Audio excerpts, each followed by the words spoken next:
Hello and welcome to Hey Boomer. My name is Wendy Green and I am your host for Hey Boomer. I love that new music, so soothing. So I hope you guys like it. Anyway, at Hey Boomer, we are changing the conversation about getting older. We are redefining it as not declining, but seeing it as a time for exploration and self-expression and learning. And with that in mind, get ready to embark with me on an incredible journey by becoming a boomer believer. So, what is in it for you to be a boomer believer? Well, first of all, you're going to get to join me once a month to talk to one of my podcast guests and ask them all the questions that you wanted to ask and you were sitting there waiting for me to ask, and oops, maybe I didn't get to them. So you can join with a guest once a month. You can also join our Boomer Banter once a month, where we get together as a community and we talk about all kinds of interesting and inspiring things. We do exercises, group work, and we learn and grow and build a sense of community and support in that. You're also going to get to sport a new Hey Boomer designer baseball cap, which is also fun. You'll get a shout out on the podcast that you have become a member of the Boomer Believer tribe. And you will also get a shout out on your birthday because you are worth celebrating. So mark your calendars. The inaugural Boomer Believer event is going to be on January 30th at 6:30 Eastern Time. And we will feature a captivating conversation with Dean King, the author of The Feud, the real story of the Hatfields and McCoys. So that should be fun and interesting. Come with your questions. Join us as a Boomer Believer. It's just $25 a month for all of that. And you can join by going to buymeacoffee.com/heyboomer0413. Sign up now. It's going to be great. Okay. We're talking today, like we've been doing this week, this month, we've been talking about family dynamics, and today we're talking about estrangement. And recent research has shown that about 27% of people in the United States are estranged from at least one family member. 27% translates to about 67 million people in the United States. That's a staggering number. And it may be a low number. We'll see. I don't know. In the episode with Dr. Joshua Coleman, he shared his story of being estranged from his adult daughter. So it happens in all types of families, well-educated, moderately educated, high income, low income, all races. It happens.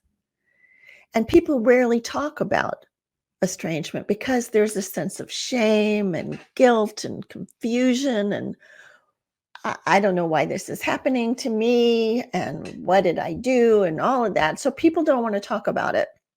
But in today's episode, both Dr. Janet Steinkamp and myself will share a little bit about our personal stories. So my story completely caught me off guard. My son and I have always been very close. And I had really no idea that there were issues that he was struggling with and hadn't talked to me about. So I was completely surprised over Thanksgiving when my son and I had a huge falling out, and he brought up the threat that if I did not change my ways, I would not be invited to his house. Like, seriously, first of all, who does that to their parent? And second of all, like, really? You're saying that to me? I'm like, I'm your mom. I was shocked and I didn't understand. And I couldn't really talk to him because he was so angry at that point that it was better for me to just leave and let everything calm down. And over time, it did seem to calm down. We talked on the phone a few times, never really brought up what had happened, just having nice conversations. And then about a week ago, I went back up to his house to celebrate my granddaughter's sweet 16 birthday. And I thought we had a great time. We laughed and we ate, and the whole family was involved. And I didn't feel any tension at all. And I came home like, yes, that was great. Things really went well.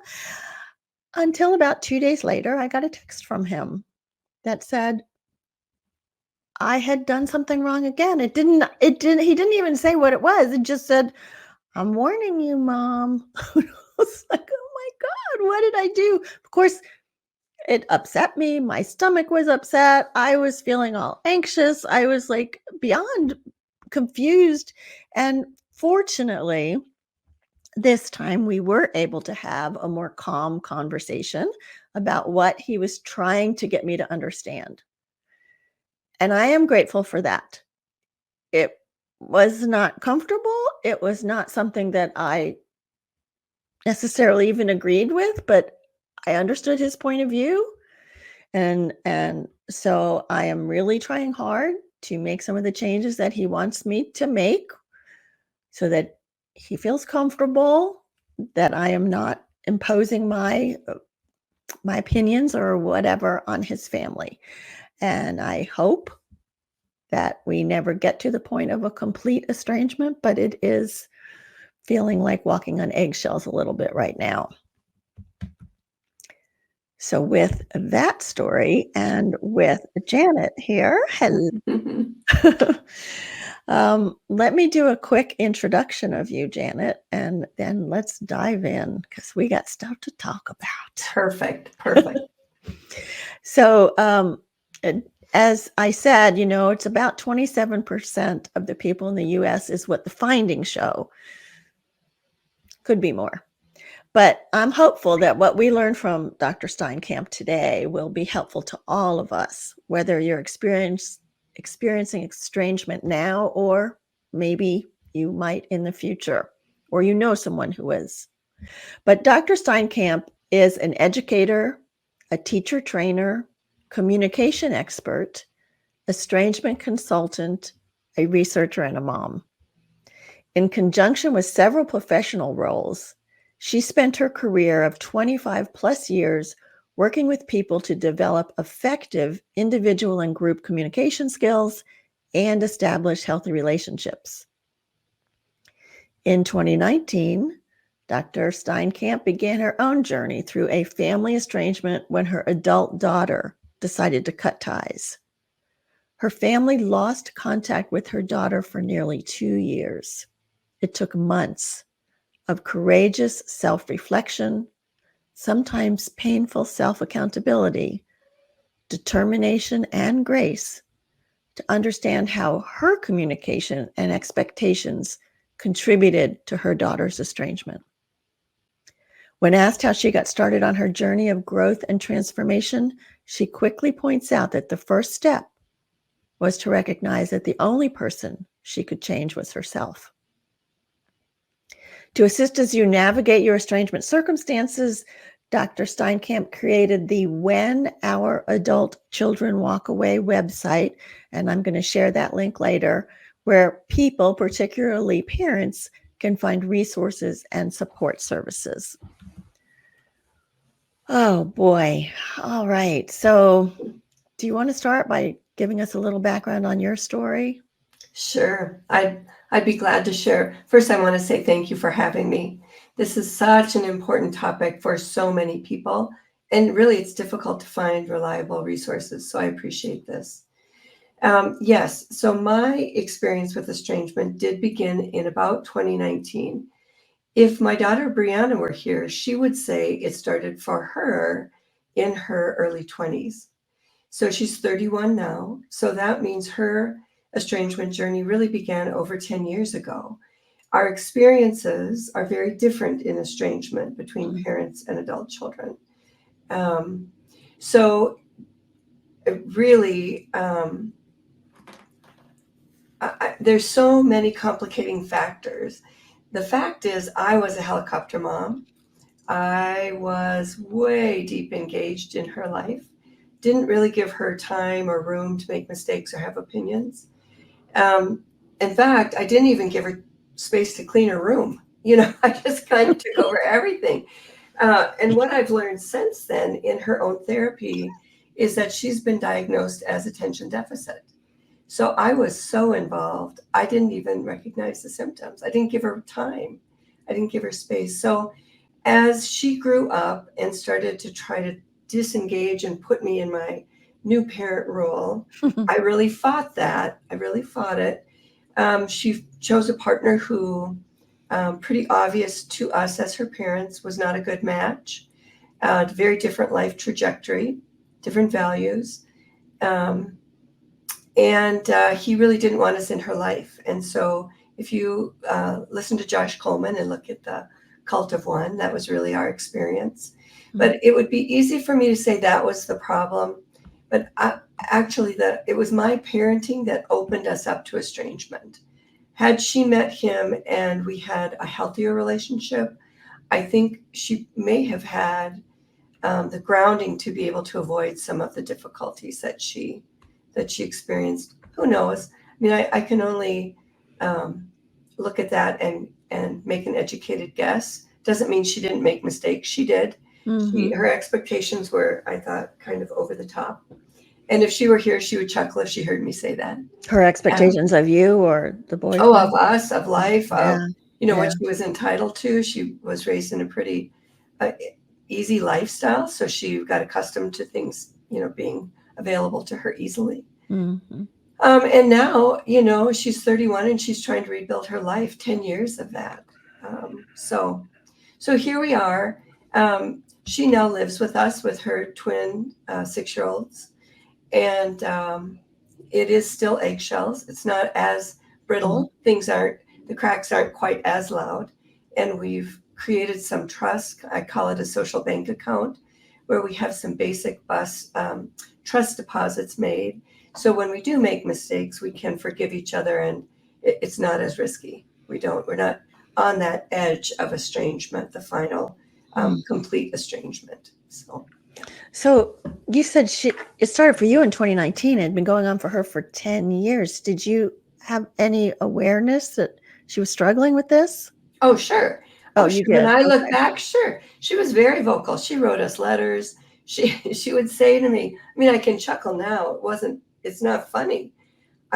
She would say to me, Mom, not everything is about you. Starting when she was about 17. Mom, not everything is about you. And I would laugh it off and say, well, really, in this instance, it is kind of about me. And that works when they're young. And to some extent, it's true.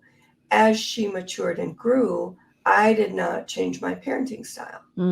So she's 25 and saying that, and I'm still not hearing her. I'm still not listening. And she gave us lots of chances. Yeah, she did. I think, I hear this and I've said it myself. It's like, I was a good parent. I don't understand. How can you push me away? I don't understand. Like, how do we even begin this journey of trying to understand when we're feeling like we were a good parent? We're being misunderstood. There's something messed up here. Right. Often we hear the word rejection from parents. I'm suddenly being rejected. My role is being usurped by someone else, or I'm kind of getting pushed to the back of the room and my voice doesn't matter as much anymore. And really, if you look at parenting, our goal is to raise independent adults. And there is a cost to us, and that means our voice isn't as loud. And if we're lucky, we can find a way to at least still be heard and not be alienated because we're not adjusting. I call it partner parents. So instead of being the predominant decision maker or influence, we step back and become their partner in life. That's tough.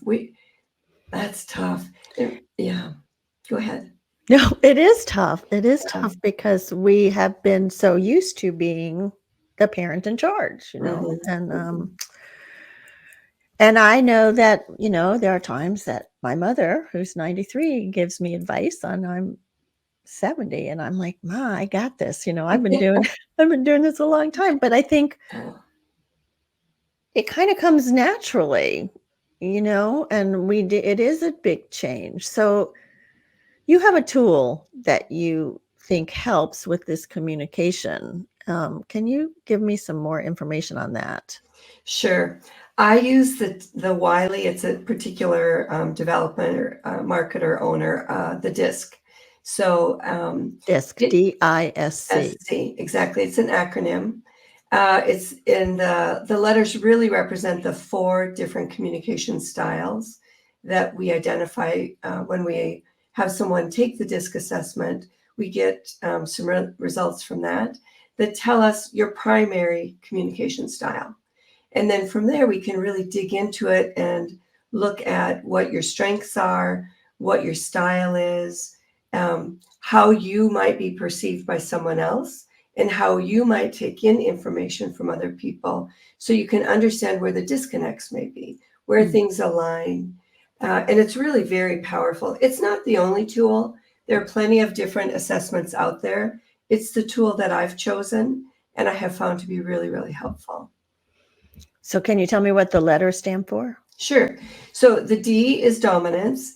It's an unfortunate word because it sounds pretty overpowering. I happen to be a D. I'm a strong D, and I can be pretty overpowering. So that's a fact. So D.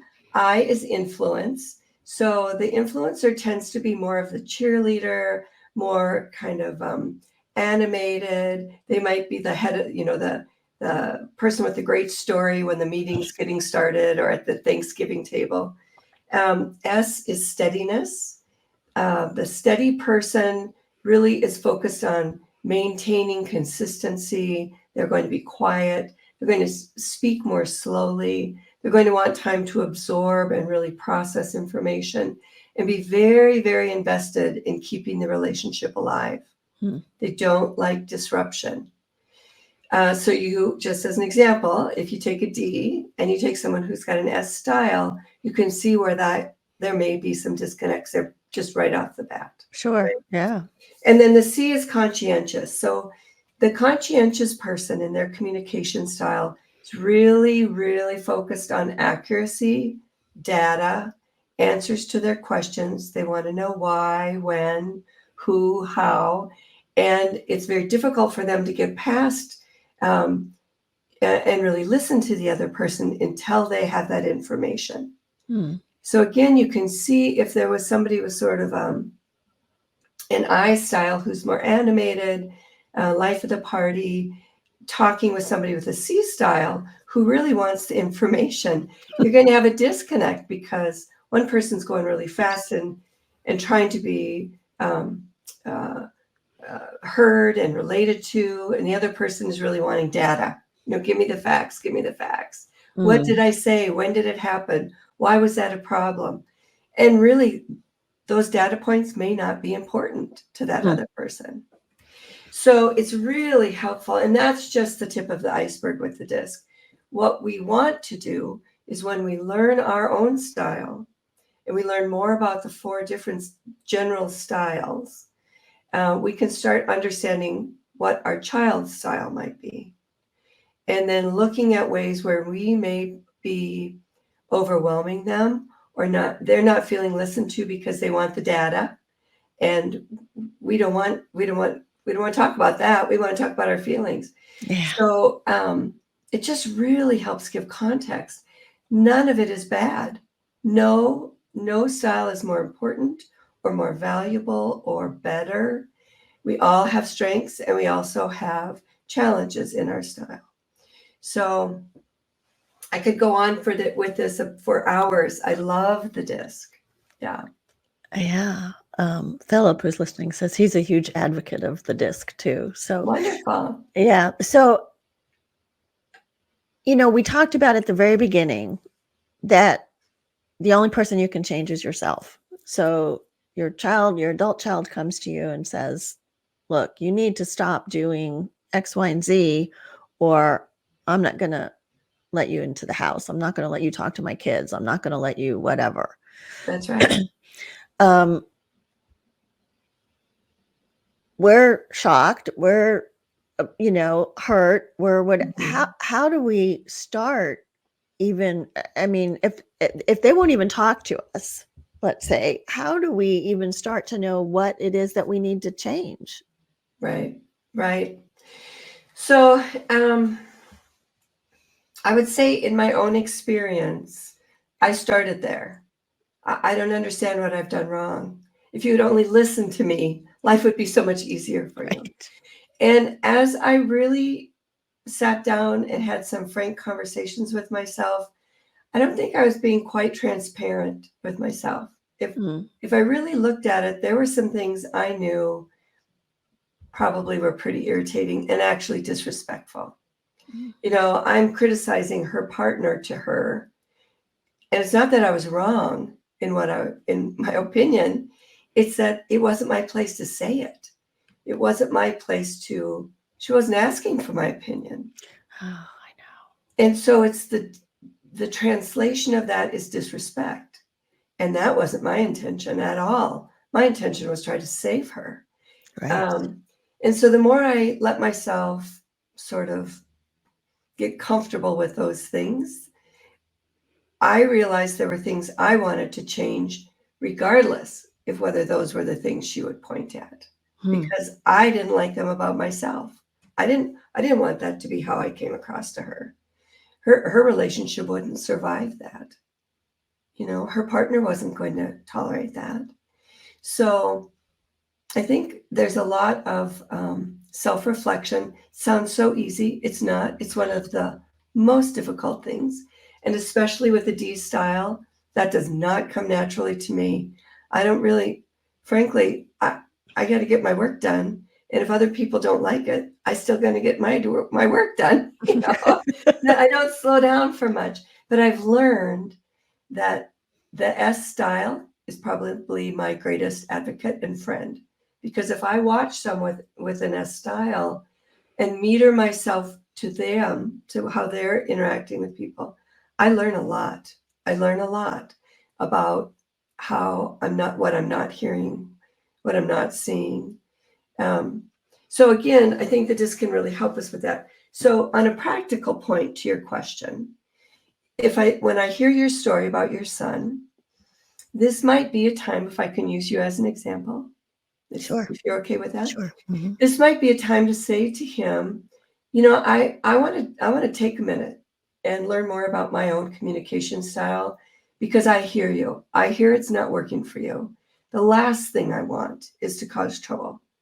So I'm going to take a minute and do a little bit of work, and it might take me a few weeks. You may not hear from me as often. I'm right here. I'm not mad. I'm not angry. It's just that I got to work on myself for a few weeks, really get a hold of what's going on here. And then I do some self work. Mm. I might start with some books on tape. That's my own thing. I like to walk and listen. I hear things better if I'm in motion. Oh, Podcasts. yes. So we call that a kinetic learner. You Mm-hmm. learn better if you can absorb things while you're moving. So take a few weeks. And my guess is that's going to earn you some trust with him. It's Mm. going to earn you some credibility with him, because you're listening, you're taking responsibility for yourself. And you're really going to invest your time and energy in discovering more about yourself. And then at the end, you take the disc in there somewhere, get a couple hours of interpretation of the results. There are lots of good podcasts about the disc, videos, and then when you circle back, you might be in a spot where you can process with him. Maybe he Yeah. would take the disc, and you could have Maybe. a conversation. I Maybe. don't Yeah. know. That could But be helpful. take the bull by the horns. Take the bull by your horns. It's scary. It is It is scary to scary. do, right? It's scary because I don't want him to get angry again and whatever. But yeah, that's a good suggestion. Um, on your website, when Mhm. adult children walk away, you have some really good video recordings on there or audio recordings on there, and Mhm. one of them I think you talk about, that we're going to have to do these things, and you just said it again, but our children are going to have to start developing a trust in us again, right? So I guess I have two questions around this. First of all, I get it that it's my responsibility to make some of the changes myself and to do some self-reflection. Part of that question is, do they have any responsibility in making the change or giving us the opportunity to make the change? And then, like you said, the walking on eggshells, how do you ever get past that and feel like, you're not going to step in the hole and make a mistake again? Yeah, those eggshells, they're brittle. They are brutal, and they're brittle, and they're loud. Well, there are a couple of things in what you've just asked. So the first is how to develop that trust. And yes, I would say they do have a responsibility to give us time and space to get on board, to get with the program, to make the changes they're asking us to make. Now, they have a choice. They can say yes or no. The good news for us as parents is that the research demonstrates over and over again, our adult children do not want to be estranged. They're not happy to be estranged. They may be relieved. The preference is to be connected. It's a natural part of our biology. Our fundamental character drives to be connected to other people and to our families. So we've got that going for us. We are still more powerful than we understand. And it's been my experience that when adult children recognize that their parents are genuinely, now it has to be genuine, invested in starting to understand what kind of changes we need to make, they do give us space, they do give us room, and they do give us grace. And we have to be smart enough to take it. It's tough, Wendy. That is brutal. It's brutal. It's brutal. It is. And yeah. So yeah, one of the things that I did was, for myself, I would get up every morning. And once I got through those first 3 stages of grief, the disbelief, which you're describing, the anger, and the despair, and I could start accepting my new circumstances, I would get up every morning and I would picture in my head, if my daughter came to my front door, knocked on the front door, I opened it, said, "Good morning." And she said, "Good morning, can I come in?" I would ask myself, what's my decision? Because I get to decide that. What is my decision today? And I base that on my readiness. Am I ready to be successful in the changes she's asking me to make? There were a lot of mornings I would say, yeah, no, I couldn't, because the risk was too great. I wasn't ready. So in that instance, I would imagine myself, let's step outside and have a cup of coffee in the sunshine and just chat. And then off we would go to have our days. On the days when I started feeling like I'd made the changes and really grown into the person I thought I needed to be for her, I would invite her in. And it took months to get there. Months. Yeah, that's interesting. I've been trying to reframe it in my mind in 2 ways. One, to say, well, I don't have to parent anymore. That's not my job anymore. So I don't need to share my advice, my wisdom, my whatever I think I have to improve them. They don't need that from me. And the other thing is, I believe that all my children really need from me at this point is, you're okay. That's right. I trust you. I respect you. You're okay. And that's all. They don't want my advice, which I guess makes me a little sad, because I turn to my parents for advice, but it is what it is these days. Is that right? Is that what you see? Yeah. And your advice is probably really good. If they would listen, right? If they would just listen. Right. Yeah. Yes. So asking questions, that's your best friend. A question mark is your best friend. Stick with with, what, how can I be of help? Is there anything I can do today to make your load a little lighter? I'd stay away from why. Why questions typically lead to guilt, Yeah, or right? defense, yeah. Yep, or to defense, exactly. And I love what you said about, I trust you. I have confidence in you. And I want you to have confidence in yourself. Mm, You're great. Yeah, mhm, you're gonna make mistakes. And very few mistakes can't be repaired, you know? yeah, Even if you make a mistake, what's the greatest risk here? And if you stick in that corner, you're more likely for them to feel validated, encouraged, supported, loved. You believe in them. And then we have to zip it. That's what my zip it. grandson says to me, Mimi, zip it at That's 6 right, years zip old. it. I know.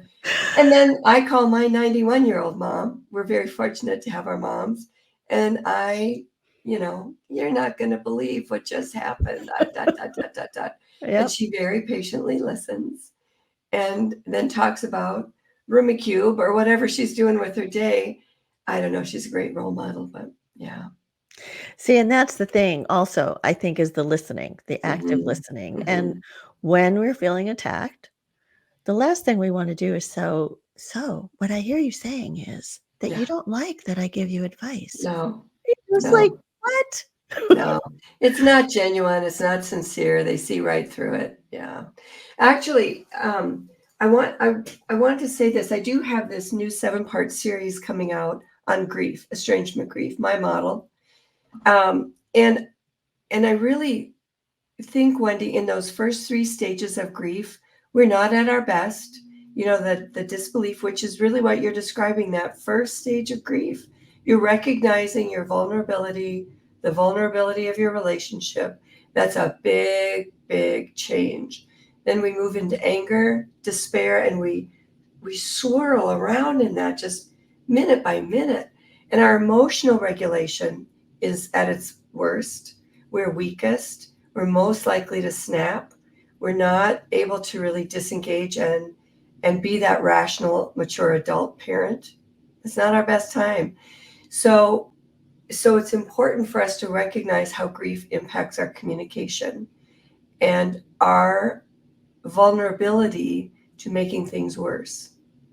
The bargaining, the pleading, the begging, the questions, the threats, the anger, you know, the tit for tat kind of back and forth that we get into. We check into our own child.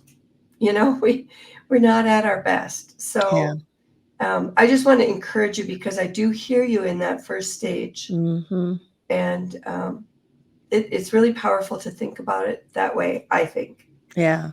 Yeah, and I was listening to some of your Mhm. series. I think it's really well done. There's a comment here from Steve that made me think of another question. Steve says, "They may not wanna hear your advice, but they'll hear it and maybe use it later in life." So my question, and this is based on just anecdotal evidence, we as moms are more emotionally involved, and our kids may find it easier to say to us, "Back off," than they find it with dads. Do you think that's true, or is that just my impression? Mhm. Well, first, I think my husband would say he's more emotionally involved than I am. He's a strong I. He's a relator, and I'm a D. So I move faster. That doesn't, but your point is good. We tend to have a more primary role in the nurturing and relational aspect of the family as moms.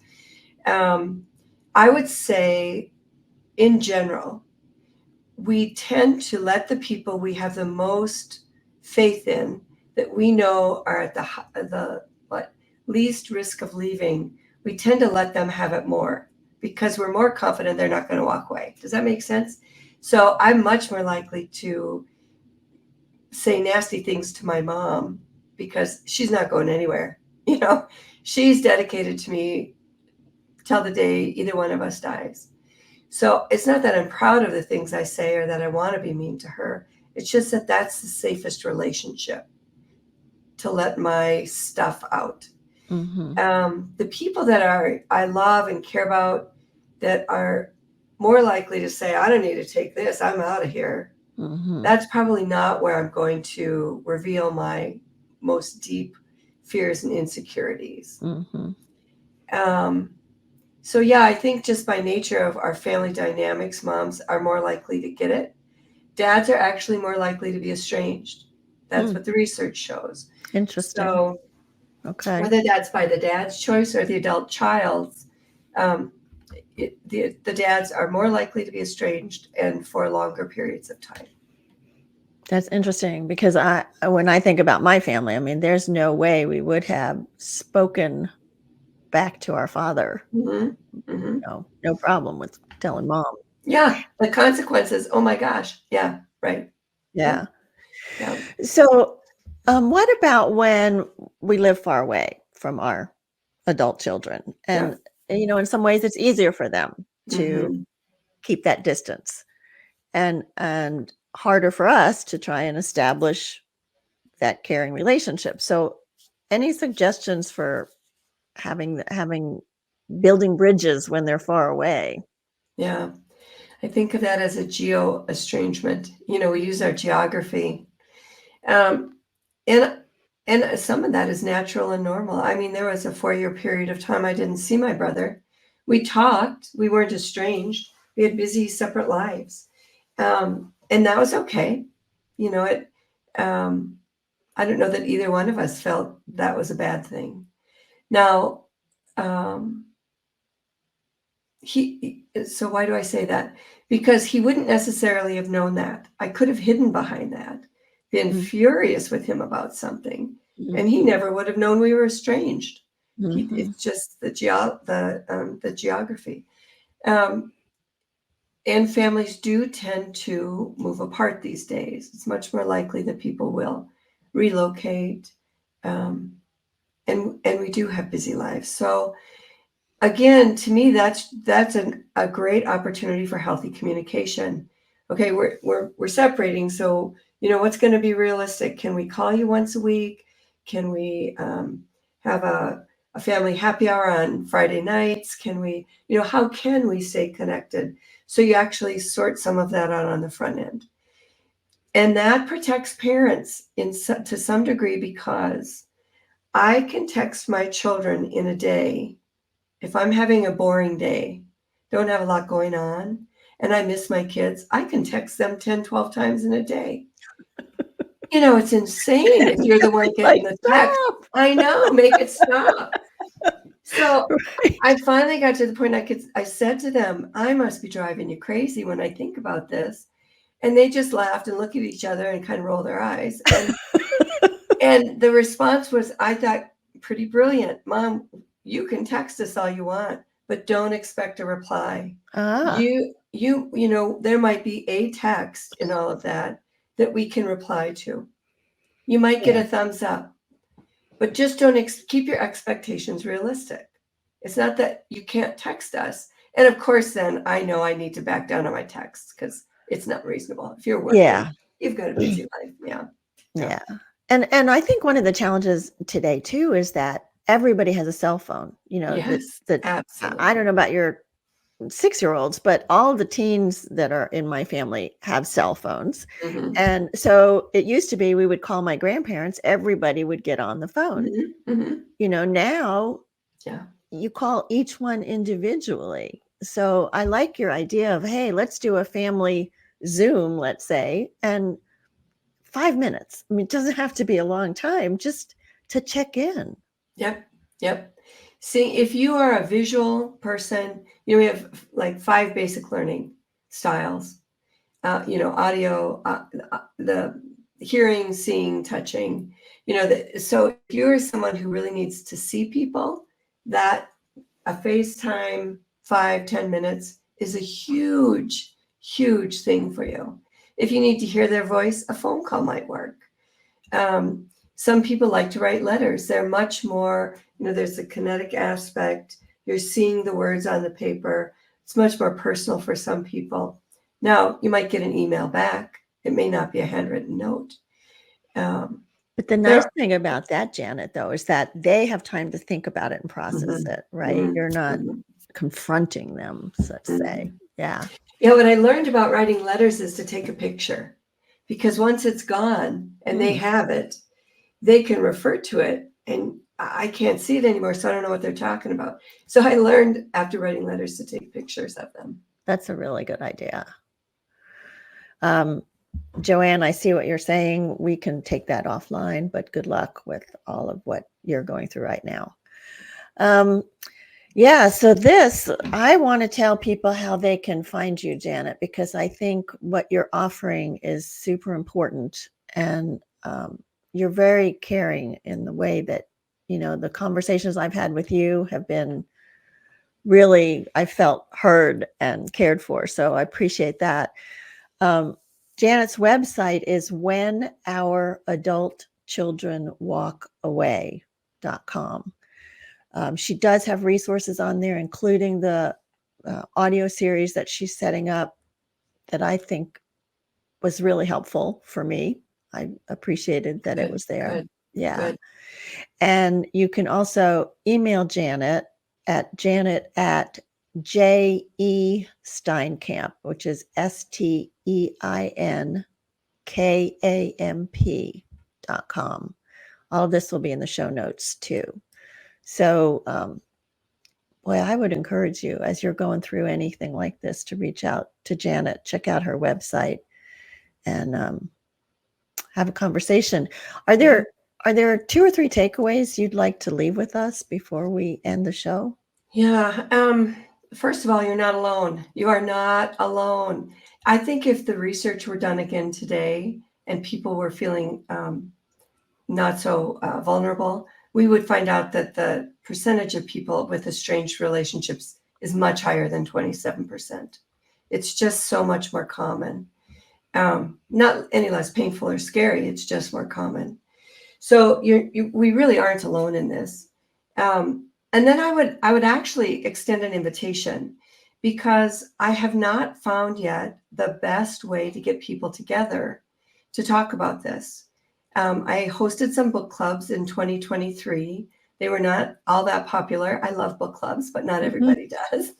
So I'd be very interested in getting some feedback from people about what would be most helpful.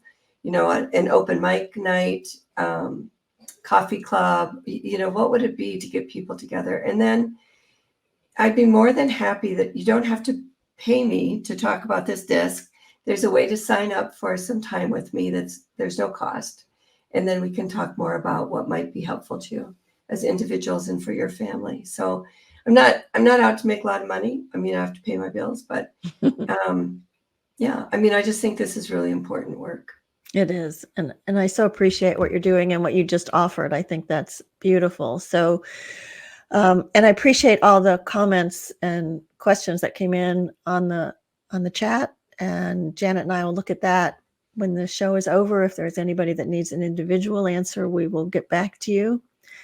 I also hope that you guys will consider becoming a Boomer believer by going to buymeacoffee.com/heyboomer0413 and have the opportunity to speak with one of our guests over a Zoom every month. We're going to finish this series on estrangement, talking about friends. So we all have had that experience where we've had a good friend for a long time, and then all of a sudden things start drifting away, or things change and you start to feel like it's a toxic relationship. It's not good for you anymore, but there's a sense of loss, kind of that grief that Janet was talking about. When someone's been a friend for a while, there is a sense of loss when they're suddenly gone from your life. So next week, we're going to be talking to Margie Zabel Fisher, who I found when she published an article titled "How to Prevent Being Estranged from a Friend." She's a regular contributor to many online publications, and I think you will find that episode very, very interesting and helpful also. So continue to embrace this time of your life with exploration, self-expression, and fulfillment, and self-care. So the Hey Boomer Show is produced by me, Wendy Green, and the music was written by and performed by Griffin Hunrado, who is a student at the North Carolina University School of the Arts, and my grandson. So I love that. Thank you so much, Janet. Thank you for having me. Thank you. And good luck on your continuing journey. Yeah, thank you.